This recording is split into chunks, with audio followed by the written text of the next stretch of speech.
नमस्कार दोस्तों, स्वागत है आपका 1 अगस्त 2023 आपकी अपनी फूल पत्ती वाली क्लास में, जिसमें चर्चा करेंगे रोज की तरह करंट अफेयर से जुड़े 10 महत्वपूर्ण सवाल जो आपकी प्रतियोगी परीक्षाओं के लिए काफी महत्वपूर्ण होने वाले हैं। दोस्तों, यदि आपने हमारे पिछले करंट अफेयर के वीडियोज नहीं देखे हैं तो वो भी आप जरूर से देखें, जिसका लिंक इस वीडियो के नीचे कमेंट सेक्शन में मिल जाएगा। दोस्तों, वीडियो के लास्ट में जो कल के 10 क्वेश्चन थे उनका भी रिविजन करने वाले हैं, इसलिए आप वीडियो को लास्ट तक जरूर देखें। वीडियो काफी इंपॉर्टेंट होने वाला है। और दोस्तों, यदि आप चैनल पर नए हैं तो प्लीज चैनल को सब्सक्राइब करें, वीडियो को लाइक करें और ज्यादा से ज्यादा इस वीडियो को अपने दोस्तों के साथ में शेयर करें। तो बिना किसी देरी के स्टार्ट करते हैं आज का पहला क्वेश्चन। पहला क्वेश्चन है, हाल ही में संयुक्त राष्ट्र सामाजिक विकास आयोग के 62वें सत्र का अध्यक्ष किसे नियुक्त किया गया है? तो हाल ही में संयुक्त राष्ट्र सामाजिक विकास आयोग के 62वें सत्र का अध्यक्ष है ये रुचिरा कंबोज को नियुक्त किया गया है, जो कि वर्तमान में यूएन में भारत की स्थायी प्रतिनिधि है। तो ये आपको ध्यान रखना है। यदि संयुक्त राष्ट्र सामाजिक विकास आयोग के बारे में बात करें तो इसकी स्थापना है जो साल 1946 में इसकी स्थापना होती है। सदस्य देश है जो इसमें 46 सदस्य देश है, जिनका कार्यकाल है जो 4 साल का इनका कार्यकाल होता है। मतलब 4 साल के लिए ये देश चुने जाते हैं, 4 साल के बाद में अन्य देश है जो इलेक्टेड होते हैं। तो ये आपको ध्यान रखना है। कुछ लल्लन टॉप बातें और ध्यान रखेंगे। यूएनओ के जो वर्तमान महासचिव है वो एंटोनियो गुटेरेस है, जो कि पुर्तगाल मुल्क के रहने वाले हैं। यदि यूएनओ के बारे में बात करें तो यूएनओ की जो स्थापना है ये 24 अक्टूबर 1945 को यूएनओ की स्थापना होती है। इसका हेडक्वार्टर है जो न्यूयॉर्क यूएसए में इसका हेडक्वार्टर है। और न्यूयॉर्क है जो आप सभी को भली भांति पता है कि हडसन नदी के किनारे स्थित है। तो ये आपको ध्यान रखना है। विश्व बैंक का वर्तमान अध्यक्ष है जो अजय बंगा है। इसे हाल ही में विश्व बैंक का निर्विरोध अध्यक्ष चुना गया है। डेविड मलपास का स्थान है जो इनके द्वारा ग्रहण किया गया है। यूएन महासभा के 78वें सत्र के अध्यक्ष है ये डेनिस फ्रांसीसी है, जो कि त्रिनिदाद एंड टोबैगो देश के रहने वाले हैं। यूएन सुरक्षा परिषद में कुल सदस्य हैं जो इसमें कुल 15 सदस्य होते हैं, जिसमें 5 स्थायी और 10 अस्थायी सदस्य होते हैं। 5 स्थायी सदस्य है इनको वीटो पावर है जो प्रदान की हुई है। 5 जो स्थायी सदस्य है उन्हें आप ट्रिक के माध्यम से भी ध्यान रख सकते हो। ABCFR इनकी ट्रिक हो जाएगी। मतलब अमेरिका, ब्रिटेन, चाइना, फ्रांस और रसिया, ये 5 जो देश है इनको वीटो शक्ति है प्रदान की हुई है। तो ये आपको ध्यान रखना है। दोस्तों, आगे बढ़ने से पहले मैं आपको बता दूं, इन सभी 10 क्वेश्चंस की जो पीडीएफ है वो हमारे टेलीग्राम चैनल जीने स्टॉक पर मिल जाएगी, जिसका लिंक इस वीडियो के नीचे कमेंट सेक्शन में दिया हुआ है। वहां जाकर आप ये पीडीएफ डाउनलोड कर सकते हो। दोस्तों, यदि आपको वीडियो पसंद आ रहा है तो प्लीज वीडियो को लाइक करें, और यदि आपने अभी तक हमारे चैनल को सब्सक्राइब नहीं किया है तो प्लीज चैनल को सब्सक्राइब भी करें और ज्यादा से ज्यादा इस वीडियो को अपने दोस्तों के साथ में शेयर करें। आगे बढ़ते हैं। नेक्स्ट क्वेश्चन है, हाल ही में पीएम मोदी द्वारा लॉन्च यूरिया गोल्ड मिट्टी में किसकी कमी को दूर करेगा? तो हाल ही में प्रधानमंत्री नरेंद्र मोदी के द्वारा यूरिया गोल्ड को लॉन्च किया गया है। ये यूरिया गोल्ड है जो मिट्टी में सल्फर की जो कमी है उसको दूर करेगा। इसका निर्माण है जो राष्ट्रीय केमिकल एंड फर्टिलाइजर लिमिटेड के द्वारा इस यूरिया गोल्ड का निर्माण किया गया है। तो ये भी आपको ध्यान रखना है। और प्रधानमंत्री मोदी की जो राजस्थान दौरा था उस दौरान इस यूरिया गोल्ड को लॉन्च किया गया था। तो ये भी आपको ध्यान रखना है। कुछ लल्लन टॉप बातें और ध्यान रखेंगे। यूरिया का रासायनिक सूत्र है जो NH2CO NH2 इसका रासायनिक सूत्र होता है। मूत्र का पीला रंग है जो यूरोकॉम रंजक के कारण मूत्र का पीला रंग होता है। किसान मित्र है ये केंचुओं को कहा जाता है, और केंचुओं की जो खेती है उसे हम वर्मी कल्चर के नाम से जानते हैं। तरल नैनो यूरिया का पहला संयंत्र है जो कलोल गुजरात में स्थापित किया गया था, और जो सेकंड संयंत्र था वो प्रयागराज उत्तर प्रदेश में स्थापित किया गया था। और हाल ही में 5 संयंत्र है जो इसके स्थापित हो चुके हैं अब तक। तो ये भी आपको ध्यान रखना है। नेक्स्ट क्वेश्चन देखेंगे, हाल ही में किस भारतीय संस्थान ने स्टार फायर एल्गोरिथम का विकास किया है? तो हाल ही में स्टार फायर एल्गोरिदम का विकास है जो रमन रिसर्च इंस्टीट्यूट के द्वारा किया गया है। तो आपको ध्यान रखना है। इस स्टार फायर एल्गोरिदम का जो प्रमुख उद्देश्य है वो भविष्य में जाने वाले जो अंतरिक्ष मिशन है उनके लिए सर्वश्रेष्ठ ऑर्बिट का चयन करना इस एल्गोरिदम का प्रमुख उद्देश्य है। तो ये आपको ध्यान रखना है। और इसे रमन रिसर्च इंस्टीट्यूट के द्वारा हाल ही में इसका विकास किया गया है। कुछ लल्लन टॉप बातें और ध्यान रखेंगे। चंद्रमा पर जाने वाली पहली महिला थी वो कृष्णा कोच थी। कृष्णा कोच है जो कि चंद्रमा पर जाने वाली पहली महिला होगी, जो कि यूएसए मूल की रहने वाली है। और ये मिशन आर्टेमिस के तहत है, जो चंद्रमा पर कदम रखने वाली है। एस्ट्रॉयड बेल्ट है जो मंगल ग्रह और बृहस्पति ग्रह के बीच में पाई जाती है, तो ये आपको ध्यान रखना है। रोसकॉस्मोस जो अंतरिक्ष एजेंसी है, ये रसिया की है। और भारत की जो एजेंसी है, अंतरिक्ष एजेंसी, उसे हम इसरो के नाम से जानते हैं, तो ये आप सभी को भली भांति पता है। हर्ट्ज मात्रक है, ये हर्ट्ज है जो आवर्ती का मात्रक होता है, तो ये भी आपको ध्यान रखना है। नेक्स्ट क्वेश्चन देखेंगे, 5वें विश्व कॉफी सम्मेलन का मेजबान देश कौन सा है? तो 5वां विश्व कॉफी सम्मेलन का जो मेजबान देश है वो भारत है। भारत पहली बार इसकी मेजबानी कर रहा है। और इसकी जो सम्मेलन का आयोजन है, ये अंतर्राष्ट्रीय कॉफी संगठन के द्वारा इसका आयोजन कराया जाता है। और इसका हेडक्वार्टर है जो ब्रिटेन मतलब यूके के अंदर इसका हेडक्वार्टर स्थित है, तो ये आपको ध्यान रखना है। और भारत में इसका आयोजन है जो बेंगलुरु में सितंबर 2023 में इसका आयोजन होने वाला है। और इस आयोजन में इसका ब्रांड एम्बेसडर है जो भारत में रोहन बोपन्ना को बनाया गया है, जो कि भारत के टेनिस खिलाड़ी है, तो ये भी आपको ध्यान रखना है। और इस विश्व कॉफी सम्मेलन का जो पहला सम्मेलन था वो यूके के अंदर होता है, सेकंड सम्मेलन है जो ब्राजील के अंदर हुआ था, जबकि थर्ड सम्मेलन है जो ग्वाटेमाला के अंदर हुआ था, और फोर्थ सम्मेलन है मतलब लास्ट जो सम्मेलन था वो इथोपिया के अंदर हुआ था, जो कि साल 2016 में हुआ था, तो ये भी आपको ध्यान रखना है। कुछ ललन बातें और ध्यान रखेंगे। पहला संयुक्त राष्ट्र जल सम्मेलन है जो न्यूयॉर्क में होता है। ब्राजील के जो कॉफी के बागान है उसे हम फेजंडा के नाम से जानते हैं। बाबा बूदान की पहाड़ी है जो कर्नाटका में स्थित है। G20 2023 की अध्यक्षता है जो भारत के द्वारा की गई है। और 2024 में जो G20 की अध्यक्षता करेगा वो ब्राजील करने वाला है। और भारत ने G20 2023 की अध्यक्षता है जो वसुदेव कुटुंबकम थीम के साथ में की है। और इसमें भारत के शेरपा है जो अमिताभ कांत जी रहे हैं, तो ये भी आपको ध्यान रखना है। SCO 2023 की जो होस्ट कंट्री है वो भारत रहा है, तो ये भी आपको ध्यान रखना है। नेक्स्ट क्वेश्चन देखेंगे, हाल ही में किस देश के तेज गेंदबाज स्टुअर्ट ब्रॉड ने संन्यास की घोषणा की है? तो हाल ही में स्टुअर्ट ब्रॉड के द्वारा संन्यास की घोषणा कर दी गई है। ये इंग्लैंड के तेज गेंदबाज है, तो ये आपको ध्यान रखना है। और विश्व में 600 से अधिक विकेट लेने वाले ये सेकंड तेज गेंदबाज है।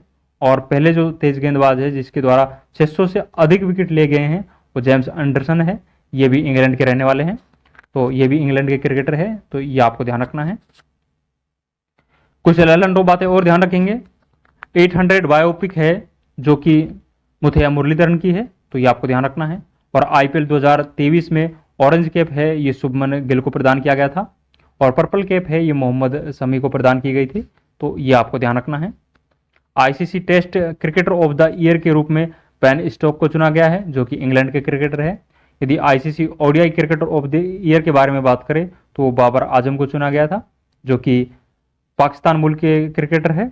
और यदि ICC T20 player of the year के बारे में बात करें तो सूर्य कुमार यादव को चुना गया था जो कि भारतीय क्रिकेटर है, तो ये आपको ध्यान रखना है।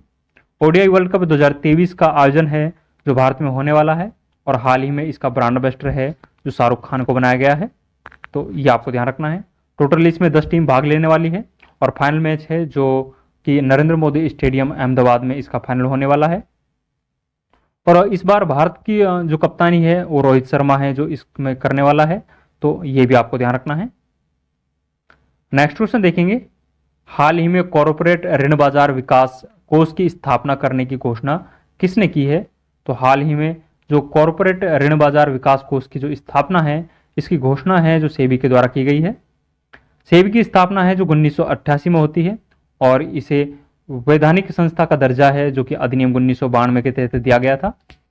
सेबी की जो वर्तमान में हेड है वो माधवीपुरी बूच है जो कि सेबी की पहली महिला अध्यक्ष है, तो ये भी आपको ध्यान रखना है। कुछ ललन बातें और ध्यान रखेंगे। एशिया का सबसे पुराना स्टॉक एक्सचेंज है जो बॉम्बे स्टॉक एक्सचेंज है जो कि एशिया का सबसे पुराना स्टॉक एक्सचेंज है और इसकी स्थापना है जो 1875 में होती है। और इसका जो हेडक्वार्टर है वो दलाल स्ट्रीट मुंबई में इसका हेडक्वार्टर स्थित है, तो ये भी आपको ध्यान रखना है। वन्य जीव संरक्षण बॉन्ड है जो कि वर्ल्ड बैंक के द्वारा जारी किया गया है और काले गेंडों के संरक्षण के लिए ये वन्य जीव संरक्षण बॉन्ड है जो वर्ल्ड बैंक के द्वारा जारी किया गया है। सारथी ऐप है जो हाल ही में सेबी के द्वारा लॉन्च किया गया है, तो ये भी आपको ध्यान रखना है। नेक्स्ट क्वेश्चन देखेंगे, हाल ही में केंद्र सरकार ने बुनियादी साक्षरता को बढ़ावा देने हेतु कौन सा एप्लीकेशन लॉन्च किया है? तो हाल ही में बुनियादी साक्षरता को बढ़ावा देने के लिए केंद्र सरकार के द्वारा उल्लास पोर्टल है जो लॉन्च किया गया है। तो ये आपको ध्यान रखना है, उल्लास एप्लीकेशन है जो कि केंद्र सरकार के द्वारा लॉन्च किया गया है। उल्लास की जो फुल फॉर्म है वो understanding life long learning for all in society इसकी फुल फॉर्म है, और इसको लॉन्च है जो केंद्रीय शिक्षा मंत्री धर्मेंद्र प्रधान के द्वारा इसको लॉन्च किया गया है, जिसका प्रमुख उद्देश्य है जो सीखने को बढ़ावा देना, इसका प्रमुख उद्देश्य है। तो ये भी आपको ध्यान रखना है।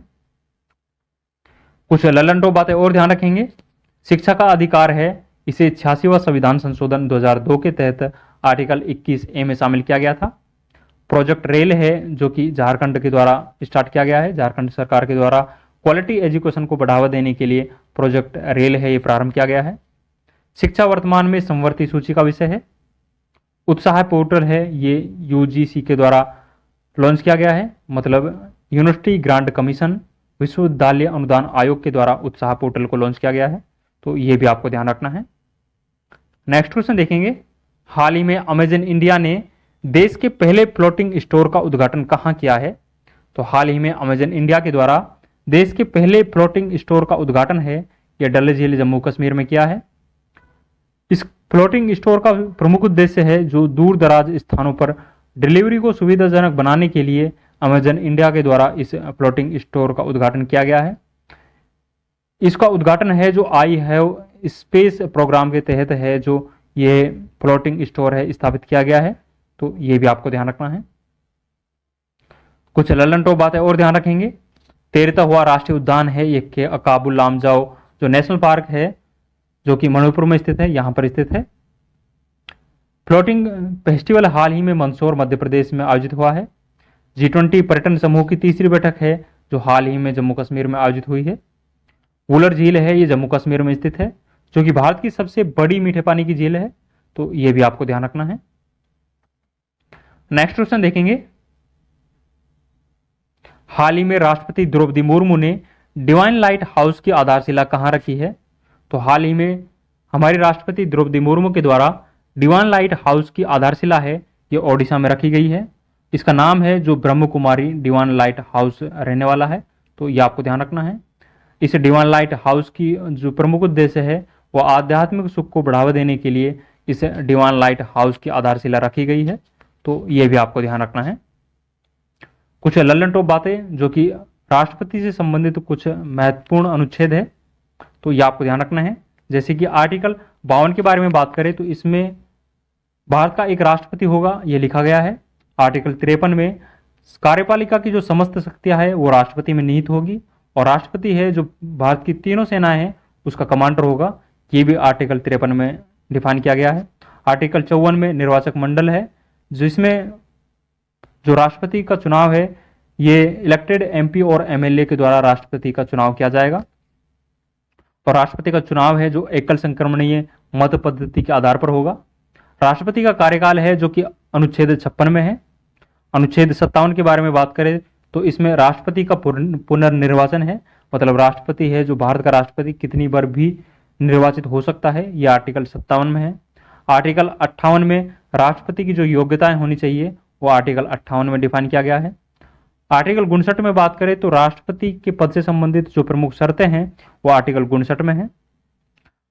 आर्टिकल 60 में बात करें तो आर्टिकल 60 में है जो राष्ट्रपति जो शपथ ग्रहण करता है वो आर्टिकल 60 में है, और आर्टिकल 61 में है जो राष्ट्रपति पर जो महाभियोग लगाया जाता है वो कि आर्टिकल 61 के तहत लगाया जाता है। तो ये आपको ध्यान रखना है, और आपको कमेंट सेक्शन में ये आंसर देना है कि राष्ट्रपति की जो क्षमादान की शक्ति है वो कौन से आर्टिकल में है। इसका आंसर आप कमेंट सेक्शन में जरूर दें। आज का अंतिम क्वेश्चन देखेंगे।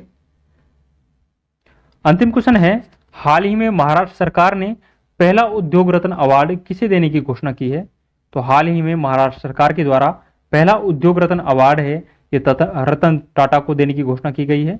तो ये आपको ध्यान रखना है। रतन टाटा है इसको महाराष्ट्र सरकार ने पहला उद्योग रत्न है ये देने की घोषणा की है। तो ये आपको ध्यान रखना है।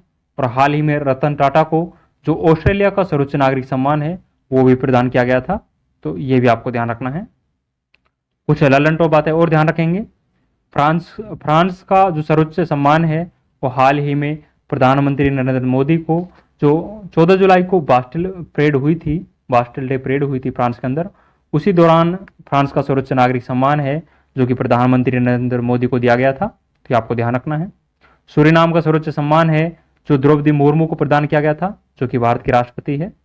ऑर्डर ऑफ नाइल सम्मान है, ये मिस्र का सर्वोच्च नागरिक सम्मान है और ये भी हाल ही में प्रधानमंत्री नरेंद्र मोदी को प्रदान किया गया था।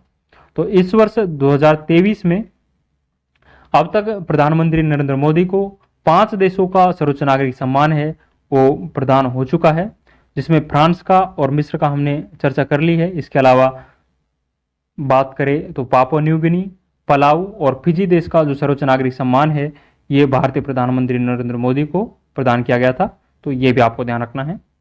दूसरी पंचवर्षीय योजना है 1956 से 61 तक दूसरी पंचवर्षीय योजना की समय अवधि होती है और इसका मॉडल है जो कि महालनोबिस विश्व मॉडल पर आधारित थी और इसमें जो भारी उद्योग है इनको बढ़ावा दिया गया था, तो ये भी आपको ध्यान रखना है। ये 10 क्वेश्चंस जो आज के हमने डिस्कस किए हैं, एक बार जो कल के 10 क्वेश्चंस थे उनका भी रिवीजन कर लेते हैं।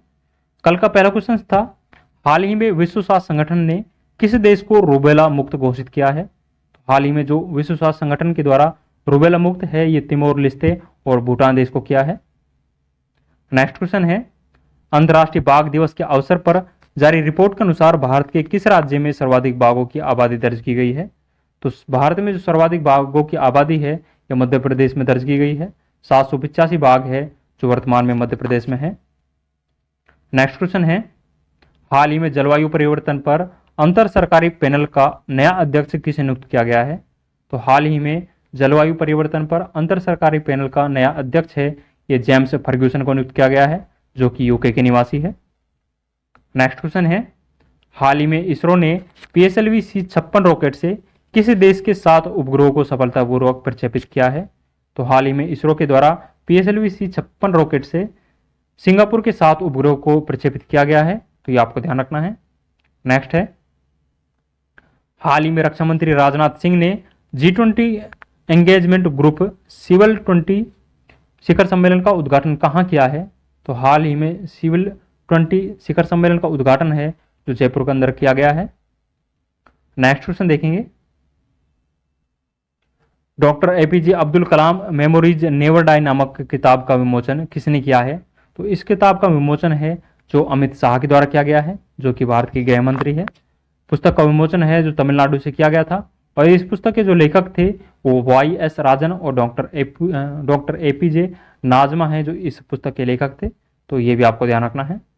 नेक्स्ट है, हाल ही में डॉक्टर आपके गांव माई योजना कहाँ प्रारंभ की गई है? तो ये डॉक्टर आपके गांव माई योजना है ये जम्मू कश्मीर में प्रारंभ की गई है। नेक्स्ट क्वेश्चन है, हाल ही में टाटा स्टील के CEO और MD पद पर किसे नियुक्त किया गया है? तो हाल ही में टाटा स्टील के CEO और प्रबंधक निदेशक पद पर है जो TV नरेंद्र को नियुक्त किया गया है, तो ये आपको ध्यान रखना है।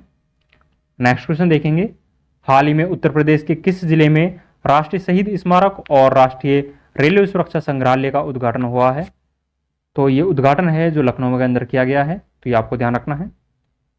नेक्स्ट क्वेश्चन है, हाल ही में माचेल माता यात्रा महोत्सव कहाँ प्रारंभ हुआ है? तो ये माचेल माता यात्रा महोत्सव है ये जम्मू कश्मीर के अंदर प्रारंभ हुआ है, तो ये आपको ध्यान रखना है।